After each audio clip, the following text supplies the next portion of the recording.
Thank you. Perfect. Great. So I think the obstacle between you and the end of the day. So I try to make it short and I try to make it entertaining as well, because you all have heard a lot of presentations already and probably also a couple of workshops yesterday. So many of the things that you will hear from me, you have probably heard in some shape or form in the other presentations as well, which is actually a nice experience from my perspective, that we all face similar problems and we all face similar challenges that we can solve in conferences like this together. So my name is Christian Rummer. I'm the part of the Kulana team. I created Kulana a couple of years ago as a platform that helps digitalizing financial institutions. So our concept is, generally speaking, that we go into traditional banks, traditional financial institutions, help with our software platform to help in the digital transformation of these institutions towards SME lending, with the general idea that if done correctly, these traditional financial institutions do have actually an interesting value proposition because of their proximity to their clients. And as I said before, none of that, what I will tell you here, is really rocket science, but it's really just trying to give another perspective on the things that we heard before. We heard it from Comarc, we heard it from others as well, that if you look at digital transformation, we have a couple of issues that we need to look at.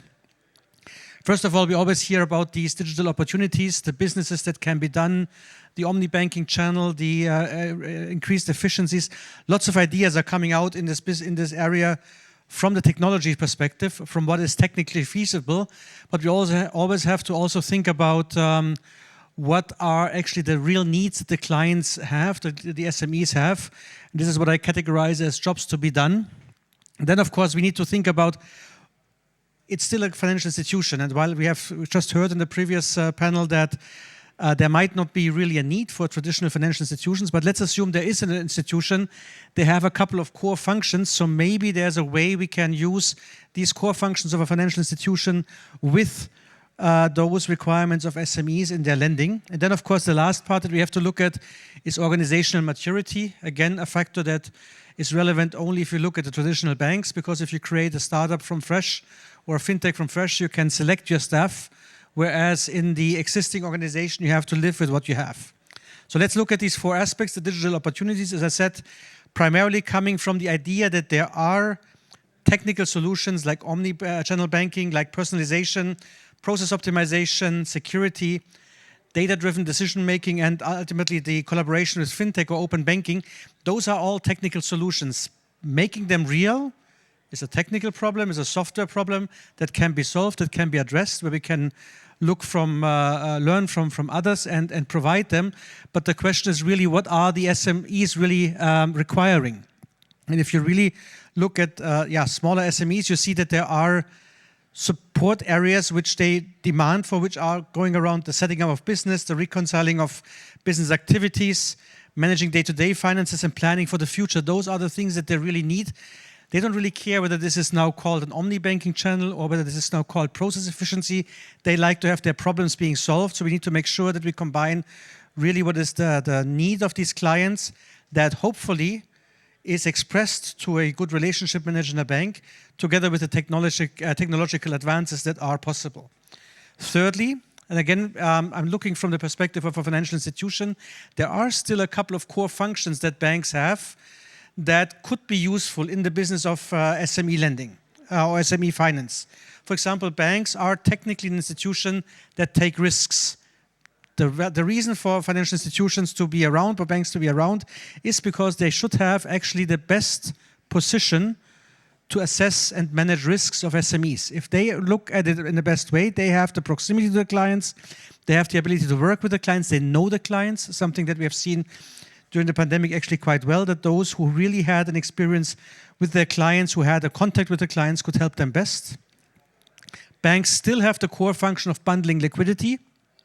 So they are still the ones who have access to liquidity, and that's something that we've seen right now in the last 2 years as the risk perception in the market changed, as something like interest rates appeared again in the market, was something we have not seen for a couple of years.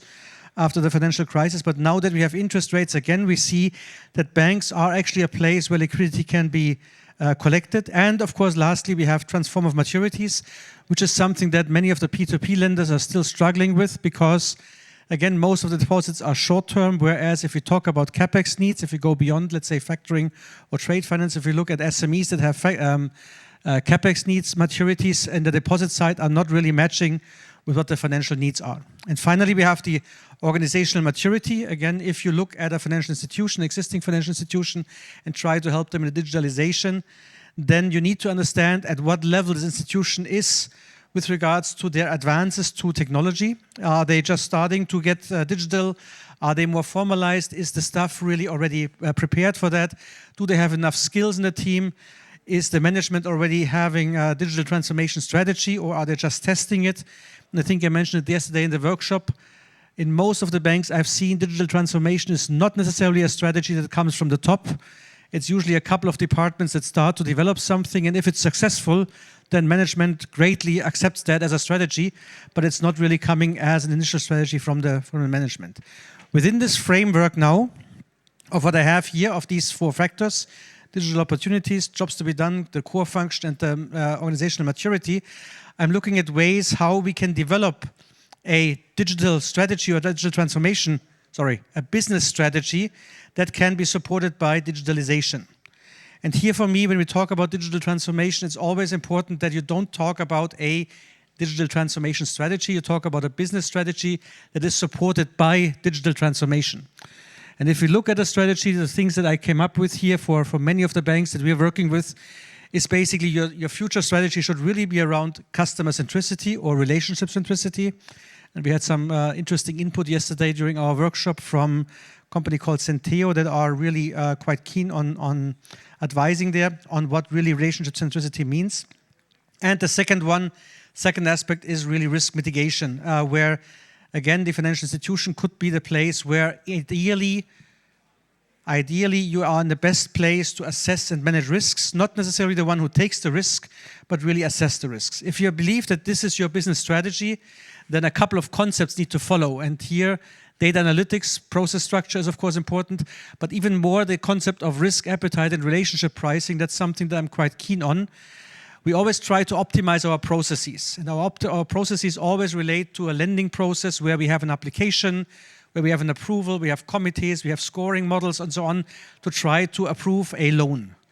And you can optimize that, you can make that faster up to a specific point where this all reaches a limit. The better idea for a financial institution to look at relationships is really to think about risk appetite and relationship pricing, where you say, you try to assess a customer, an SME, on an ongoing basis, and you define a specific risk appetite that you have for that exposure, for that client. And then it doesn't really matter with which product this client fills up your risk appetite, whether this being a credit card, whether this being a factoring, whether this being a CapEx loan, whether this being a collateralized mortgage for his home, doesn't matter. But if you come to the point that you are able to assess on a continuous basis your risk appetite towards this client, then you can add on another level of optimization, of process optimization, that you wouldn't have if you just follow the traditional processes. So that's something that, again, a financial institution with the right database, with the right analytics, with the ability to continuously assess the client based on demographic information, but also based on transactional information, that will help you to really optimize that relationship by having the risk appetite and the relationship pricing in place. Obviously, that requires a couple of tools, such as a workflow analytics tool, such as faster product development, and of course, implementation partners. And that's actually where we come in. I'm just skipping through this one here quickly. That's, again, risk appetite. Sorry, let me just stop here. The clock is running down. It irritates me. I'm down 10 minutes of 15, and I'm about a third done with my presentation. So I need to find a way to accelerate that. No, again,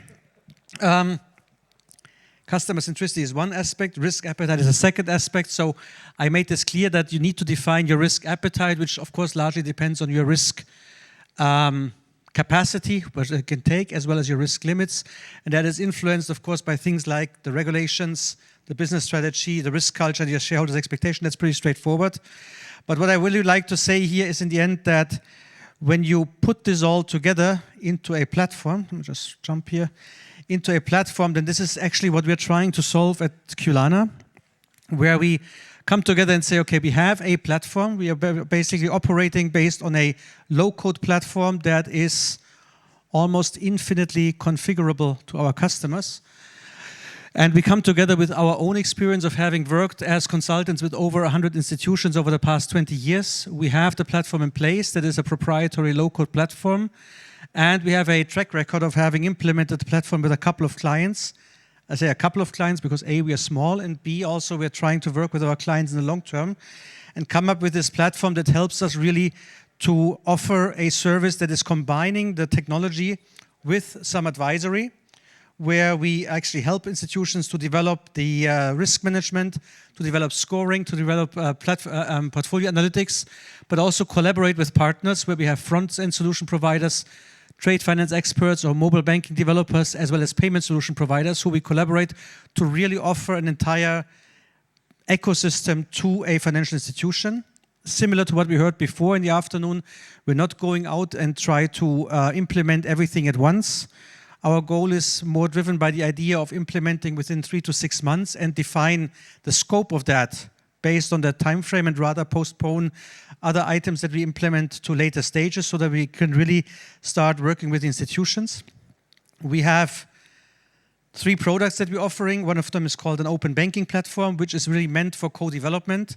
The benefit of a low-code platform specifically for small banks that don't have a strong IT department is also that this low-code environment just gives you the right environment to also work with a variety of developers. Usually if you just have 1 or 2 developers on staff that develop a good solution, but if they leave, the next developer really takes some time to take over that code and deliver the next level of the platform. With a low-code platform, you're giving a specific framework that the next developer can easily pick up on. And that's actually, from our perspective, quite an interesting benefit to our platform. Plus, we also have our own team that supports you in that development. The other forms that we have is called a digital lending platform, which is more like for really small institutions, a starting point for digital transformation. And we have an asset management solution where we work with private debt and private equity asset managers who originate their own assets. The difference between the core offering of the digital lending, the open banking, and the asset management solution is that the latter one has a small accounting function in place, whereas the other ones rely on core banking for integration. Basically, we look at the entire lending process. We help institutions to really improve on every step of the lending process, as I said before, including risk appetite, scoring, but also some tools in the area of monitoring and collection, because for most of the banks in SME space, I think their weakest part is actually the monitoring. They all have great stages of analyzing. They all have great processes of making an assessment beforehand, having their scoring, their rating in place before they really disperse a loan. And good news is actually no loan defaults before disbursement. They all default later on. And therefore, you need to really do something in the monitoring space, which is something that we have implemented quite well in the platform. That really helps if you really start monitoring on an ongoing basis, help the clients, and really navigate through problems. We've seen the biggest effect here on the credit quality through the monitoring process. We integrate well with other parts. We have any kind of front end that you have, we can integrate with that, we can develop it ourselves. But we also integrate with your entire data analytics framework as well as with your core banking and external solutions. And we're actually working on an SME lending fund where basically the idea is if you originate in a bank your assets under the concepts that we believe in, the concepts that we think are valuable, then there will be a fund solution that will work with you on co-investing and basically taking risk, not just funding your business, but actually taking some of the credit risk as well, as long as we share that. That's basically what we do. Whenever we implement, we also look at the respective stage at which the institution is to help them in their transformation and develop our platform as necessary. As I said before, we have our own low-code platform that we make available, that you can actually co-develop with us as well, or we develop with you. It has a significant advantage when you look at the question whether buy or build your own software. We obviously have a combination. You buy our support, but you also get access to the low-code platform that you can develop. And in that sense, we have actually an option to really work with specifically smaller banks in the digital transformation quite well. Our experience is that we have, as I said before, currently 5 clients that we work with quite intensely, and we're trying to add another 5 per year going forward. That leaves me with exactly 10 seconds in my presentation left. So I'm looking forward to the panel and then other questions that you might have. Thank you.